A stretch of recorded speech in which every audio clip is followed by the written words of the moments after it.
Alien Romulus acaba de salir y viene plagada de referencias a toda la saga Alien, desde la primera hasta las precuelas, y son constantes. Veréis que hay muchas que no son solo referencias, sino incluso como ecos de las otras películas. Dadle al like si queréis y vamos al lío. La premisa es reminiscente de la de Aliens, en conjunto con Alien Resurrection. La nave en Resurrection era un centro de experimentación con aliens, tal como la estación Romulus Remus, y tal como en Aliens, los protagonistas se la encuentran aparentemente vacía y desolada, con restos de ácido alien, agujeros por la cubierta, de todo. La peli abre en mitad del espacio mostrándonos los restos de la nave Nostromo, en que ocurrió la primera película.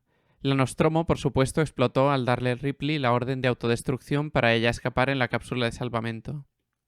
En esta misma primera escena, vemos como una pequeña nave recoge unos restos concretos, que más tarde sabremos que son los restos del alien de la primera peli, que se había colado en la cápsula de salvamento y Ripley tuvo que echar de la nave para inmediatamente después quemarlo con el motor de la nave.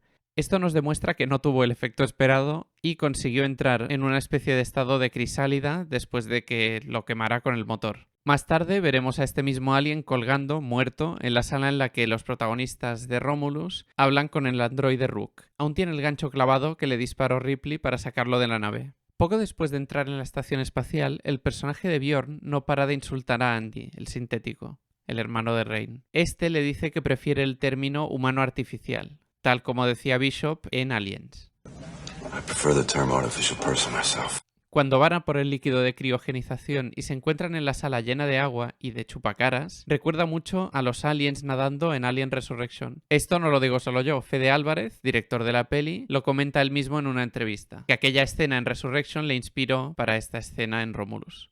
Cuando los protagonistas consiguen activar al androide Rook por primera vez y les cuenta lo que ocurrió en la Nostromo, vemos una imagen de Kane en una pantalla. Kane es el miembro de la tripulación de la Nostromo a quien le salió el alien de dentro en la primera película de la saga, interpretado por John Hurt. Hablando del androide Rook, tiene la cara de Ian Holm, quien interpretó a Ash en la Alien original. Al principio parece que no van a mostrar su cara sino solo su perfil, cosa que hubiera sido mucho mejor idea, porque el efecto de su cara en movimiento no está nada conseguido y te saca completamente de la peli. Además, Ian Holm murió en junio de 2020. No es un caso como en Fast and Furious con Paul Walker o en Star Wars con Carrie Fisher, en que las películas se empezaron a rodar con los actores y al morir hicieron lo que pudieron. No. En este caso, fue idea de Ridley Scott, director de la original, así como de Prometheus y Alien Covenant. Se lo comentó a Fede Álvarez, el director de Romulus, y ambos pensaron que sería un buen homenaje, ya que tanto los androides Bishop como David han aparecido en más de una película, y les sabía mal que Ian Holm, con su gran interpretación, no hubiera aparecido en más. El problema es que, como ya he dicho, no funciona para nada.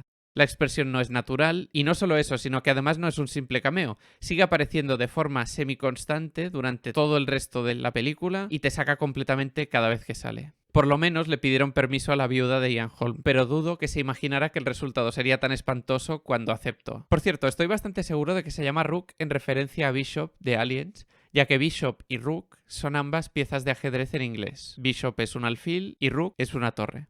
Rook menciona el proyecto Prometheus y habla de traer el fuego a la humanidad. Lo del fuego es por la mitología griega, en que Prometeo quiso acercar a los humanos el poder divino, el fuego, y fue castigado por ello. Esto aquí se traduce en el líquido negro de la película Prometheus, que se llamaba así también por el mito de Prometeo. De hecho, llegamos a ver una de las vasijas de Prometheus en una especie de reproductor holográfico. Rook dice haber sintetizado un compuesto para dar la inmortalidad a la humanidad, y este sería el fuego al que se refiere, que ha robado de los dioses, los ingenieros, para dárselo a la humanidad. La escena en la que el personaje de Tyler le enseña a disparar a Rain es calcada a la de Aliens, en que Higgs le enseña a disparar a Ripley. Las funcionalidades de las armas son distintas, pero la base es la misma. Si bien es cierto que en Aliens había un claro subtexto romántico que en la escena de Romulus no parece estar tan presente. Cuando siguen avanzando, se encuentran en un pasillo en que hay una especie de capa horizontal de láser azul, por decirlo de alguna forma, exactamente igual a la que cruza Kane en Alien antes de ver a los huevos y ser atacado por el primer chupacaras de la saga.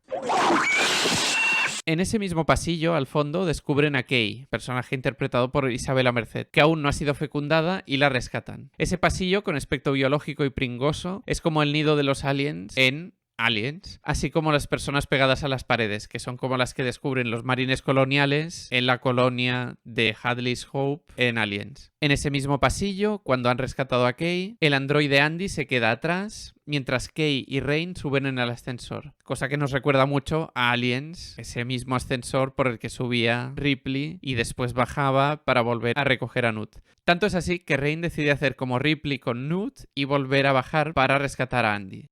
Cuando lo consigue y vuelven a subir por el hueco del ascensor en gravedad cero, uno de los aliens atrapa a Rain. El alien decide que ella es la protagonista y por lo tanto se va a tomar su tiempo y no la va a apuñalar o matar directamente. Y lo que sí hace es acercarle muchísimo la cara a la de ella en un plano que es un obvio homenaje al tremendamente icónico plano de Alien 3. En ese mismo momento, Andy se lanza desde arriba para salvarla, ametrallando al alien, subiéndose encima de él hasta aplastarlo y destruirlo en el suelo del ascensor. Cuando llega al suelo y le ametralla completamente, le dice: "Aléjate de ella, puto bicho". Eso es, obviamente, de Aliens, en que al final de la peli Ripley se enfrentaba con la reina alien y le decía que se alejara de Newt diciendo: "Aléjate de ella, puerca".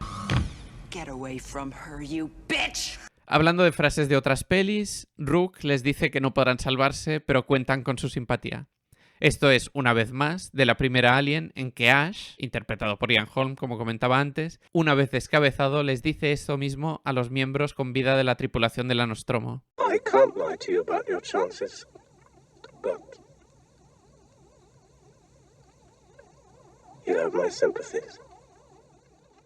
Al principio de la peli descubrimos que Kay, el personaje interpretado por Isabela Merced, está embarazada y eso no trae nada bueno. Hacia el final, cuando está herida y Rain se va a recoger a Andy, Kay se queda sola, malherida, con el compuesto sintetizado por Rook, el moco negro de Prometheus, y decide inyectárselo para curarse, ya que, según les ha dicho Rook, es la cura de la humanidad, el generador de inmortalidad y todo eso. Con lo cual tiene propiedades regenerativas. Y efectivamente las tiene, pero tiene efectos secundarios bastante feos. Concretamente, interfieren con su embarazo, se lo acelera de forma exagerada, como ocurría en Prometheus, por cierto, en que la protagonista quedaba embarazada de alguien que había sido infectado con ese moco negro, tenía un embarazo acelerado y se lo tenía que extraer con una especie de cesárea improvisada por ella misma, en que se sacaba gracias a una máquina una especie de calamar gigante del estómago. En este caso, Kay da a luz un huevo espantoso en uno de los tubos de criogenización, que Rain se lleva inmediatamente. Cuando lo suelta y se empieza a abrir, vemos la cara de la criatura, que es muy similar a la de un ingeniero de los de Prometheus. Cuando sale del huevo y crece, tiene un aspecto humanoide blancuzco y larguirucho, como un híbrido de ingeniero y xenomorfo. Excepto por la cara, es muy reminiscente al neonato de Alien Resurrection, que también nacía de un parto natural, entre comillas, en este caso de una reina alien. Durante todo este último tramo, Rain está en ropa interior como Ripley en Alien, y tal como ella, hay un momento en que se tiene que poner un traje espacial en cuanto puede para poder expulsar a la criatura al vacío. En este caso, además, ella lleva un lanzahielo, por decirlo de alguna forma, al contrario que Ripley en Aliens, que llevaba un lanzallamas. Finalmente, para acabar la peli, Rain graba un mensaje de despedida, como hacía la propia Ripley en Alien y en Aliens. Y ya está. Estas son todas las referencias a las otras pelis de la saga. Comentad si me he dejado alguna. Hasta la próxima. Adiós.